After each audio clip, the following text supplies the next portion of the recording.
बिस्मिल्लाहिर्रहमानिर्रहीम। मैं हूं इस्माइल कासिम और आप देख रहे हैं हर फेराज और या मकबूल जान के साथ। इमरान खान का बड़ा सरप्राइज़, असेंबलियां तहलील करने का ऐलान कर दिया।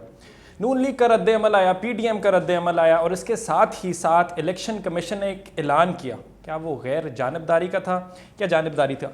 इस सब पे डिस्कशन करेंगे। लेकिन और ये सबसे पहले मुझे बताएं, जो एक आम इंसान है उसके जहन में सिर्फ एक ही सवाल है कि क्या कानूनी सियासी ऑप्शंस मौजूद हैं? देखिए, पहली बात तो ये है कि बहुत पहले से हमने इमरान खान साहब को ये ऑप्शन दी थी। आपको शायद जो जायज़ होगा इस प्रोग्राम में भी और बार बार भी कि इमरान खान को ये दोनों असेंबलियाँ से जैसे उन्होंने कौमी असेंबली से निकला था, ये फौरी तौर पे इन असेंबली से निकल जाता। लेकिन मसला सारा ये था कि इमरान खान ने शायद अपनी ज़िंदगी का पहला शानदार क्लेवर मूव किया है। ठीक है, उस क्लेवर मूव की बात यह है कि इमरान खान की बुनियादी लड़ाई जो थी वो शबाशी से तो थी नहीं, इस्टेब्लिशमेंट की साथ थी और इस्टेब्लिशमेंट ने ही ये सारा कुछ किया। अगर कोई शख्स ये कहे कि इस्टेब्लिशमेंट जो है वो ए पोलिटिकल हो गई है और इस्टेब्लिशमेंट जो है उन्होंने फरवरी से वादा किया है, तो वो तेरे वादे पर जी हम तो ये जान छूट जाना कि खुशी से मर ना जाते अगर एतबार होता वाली बात है। पाकिस्तान में थड़े पे बैठे हुए शख्स को भी अगर कोई पूछे ना कि PDM की 13 जमातों को किसने एक मेज़ पे इकट्ठा किया, तो एक ही नाम लेगा और वह कहेगा कि इस्टेब्लिशमेंट। और इस्टेब्लिशमेंट के बजाय वो बराह रास्त नाम लेगा। ये हम हैं जो इस्टेब्लिशमेंट का मुनाफिक लफ्ज़ बोलते हैं। वो बराह रास्त कहेगा किसने बोला है और किसको पता है, और फिर बराह रास्त उसके सरबराह का नाम लेगा। ये एक गली कूचे की बात है और ये इमरान खान नहीं, हर बंदे को पता है। देखिए ना, बलूचिस्तान में जो बाप पार्टी है उसके एक एक बंदे के बारे में लोग जानते हैं कि तारक मक्सी किसके इशारे पे चलता है, जाम कमाल किसके इशारे पे चलता है, मजीदों का बेटा जो है वो किसके इशारे पे, सबको पता है कि कौन किसके इशारे पे चलता है और कौन पार्टियां बदलवाता है। सबको पता है कि वो बड़ा सा काला गेट जो कि खोजक रोड के ऊपर है, जिसकी रेड गेट से लोग अंदर घुसते हैं निकलते हैं, वहाँ कौन कौन जाता है और कौन कौन नहीं जाता है। बल्कि हालत वहाँ पर यह है कि वहाँ पर इवन अख्तर मैंगल ने भी अपनी पूरी की पूरी बाप की जो इज़्ज़त थी, अताला मैंगल की जो इज़्ज़त थी, वो भी इस PDM के साथ मिलकर तबाह बर्बाद कर दिया। आज इस वक्त वो भी एक क्वेश्चनेबल सूरत हाल आ गया।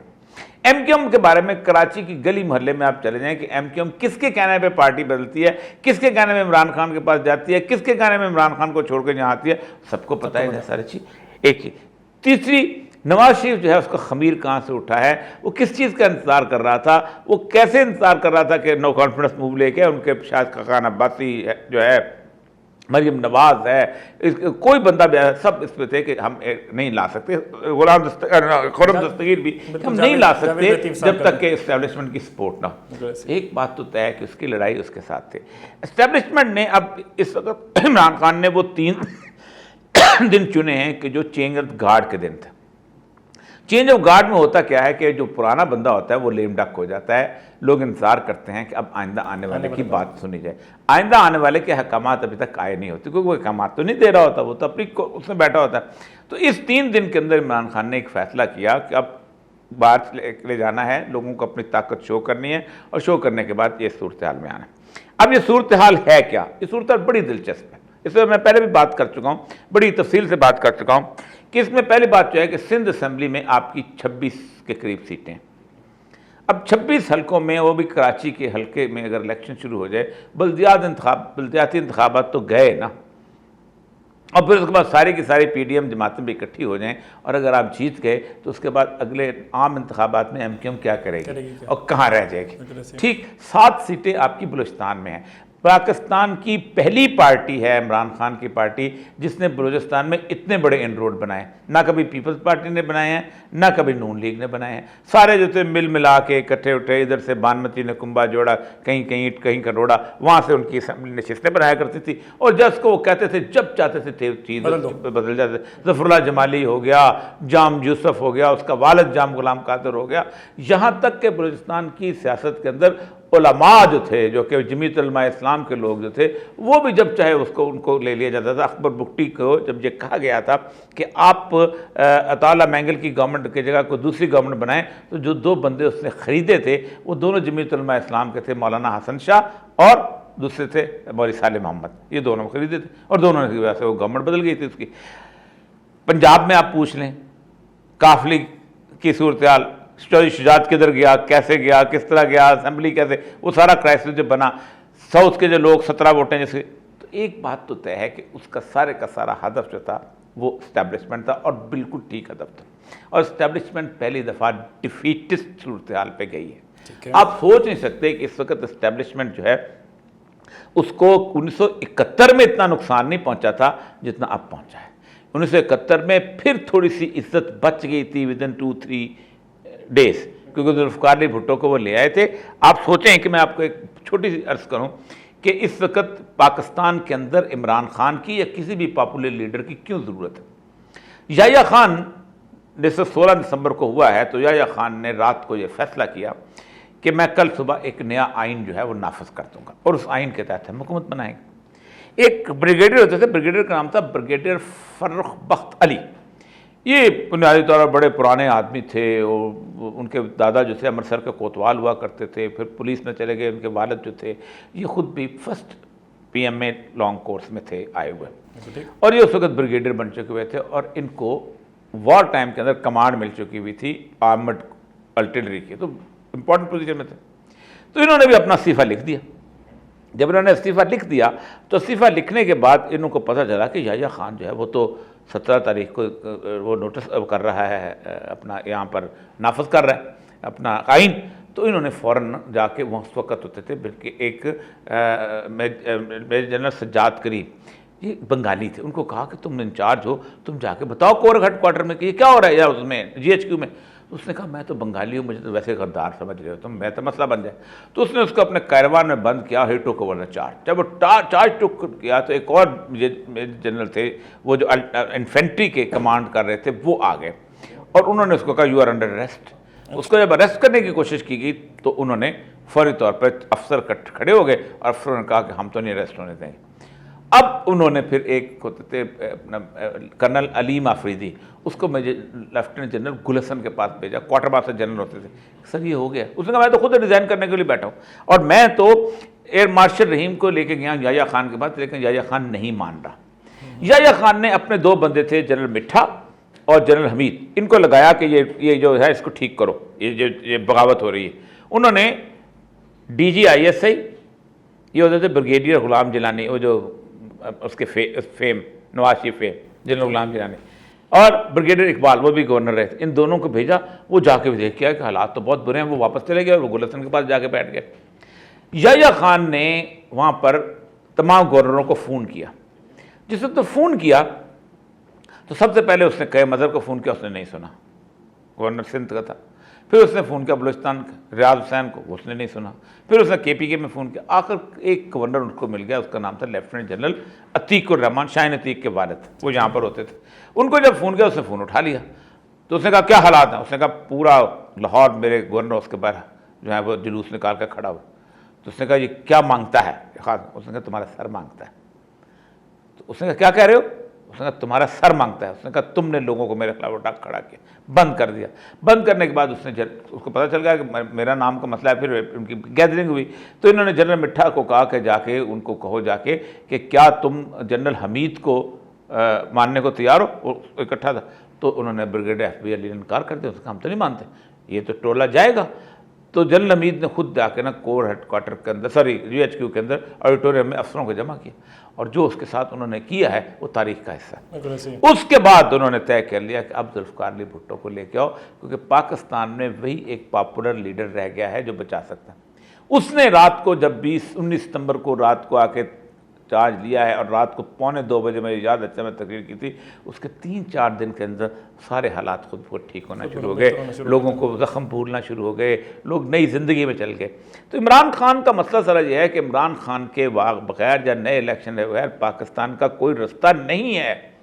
देखें आप जिस हालात में फंस गए हैं ना, पॉपुलर लीडर क्या करता है, पॉपुलर लीडर ये करता है कि हालात बदलता नहीं है, लेकिन लोगों को हालात बदलने के लिए तैयार ज़रूर कर देता है कि भाई कुछ देर रूखी सूखी खा लो, कुछ देर बर्दाश्त कर लो, कुछ देर ये है ऐसा। पाकिस्तान का और कोई हल नहीं है।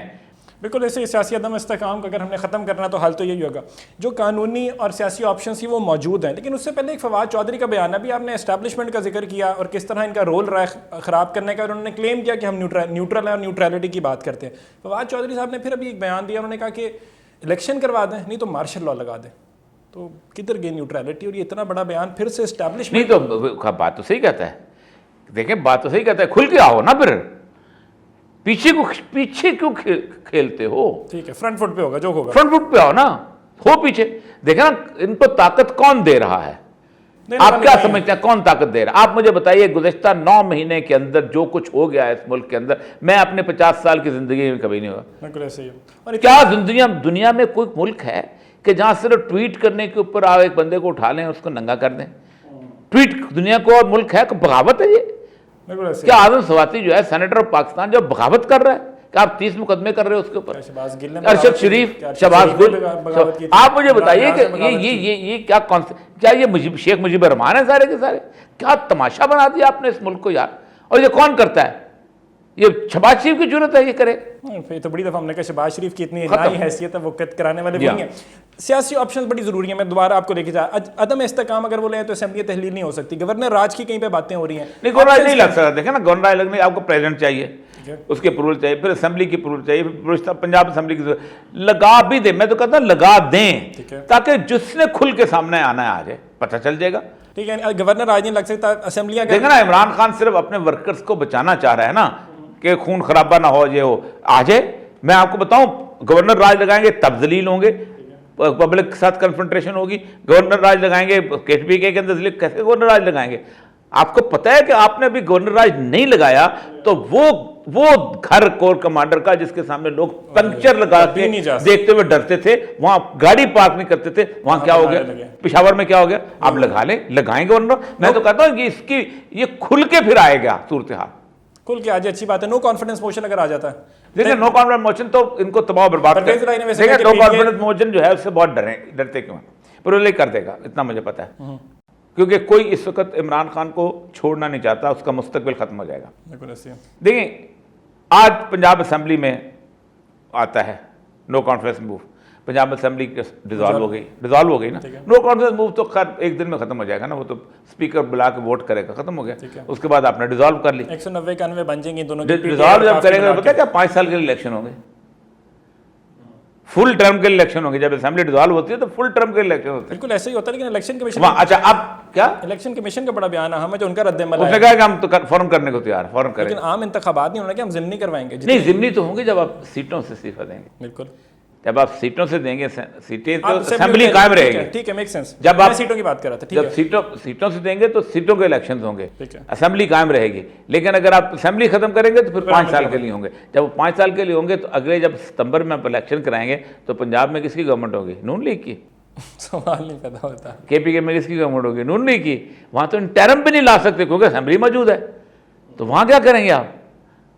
वहां तो वही इलेक्शन होंगे जैसे इमरान खान ने क्या हमजा शहबाज के होते हैं। देखें इमरान खान ने जो 17 सीटें जीती हैं, उस सीटों के अंदर हमजा शहबाज सब सारे ऑर्डर उसके थे, इलेक्शन कमीशन मुखालिफ, हमजा शहबाज मुखालिफ, एस्टैब्लिशमेंट एडमिनिस्ट्रेशन उनकी, उसके बावजूद आप उसके बाद जीते। इसका मतलब यह है कि उनके लिए इस वक्त छिपकली जो है था वो मुंह फंसे हुए, वो रास्ता नहीं। और इसका एक और मतलब ये है कि अगर आपने 2 नंबरी भी करनी हो ना तो वोटों की तादाद, ये डिफरेंस कम होना चाहिए। पीटीआई ने इतने बड़े बड़े मार्जिन से रहा है, अगर 20, 30, 40 हज़ार के फर्क पड़ना शुरू हो जाए तो आप कैसे वहां पे जाके 2 नंबरी कर सकते हैं? आप नहीं कर पाएंगे। इस सारी सिचुएशन के अंदर अगर मुझे कुछ नजर आ रहा है मुस्तकबिल में, तो वो पीटीआई और इमरान खान की 2/3 अक्सरियत के साथ विक्ट्री नजर आ रही है। स्वीपिंग स्टेटमेंट नहीं है, फैक्ट्स बोल रहे हैं, फिगर्स बोल रही हैं, और जो ओवरऑल इस टाइम वो ओवरऑल जो सिनेरियो नजर आ रहा है वो ऐसे ही कुछ बता रहा है। मुझे कहते हैं इस्माइल कासिम, इजाजत दीजिए, अल्लाह हाफ़िज़।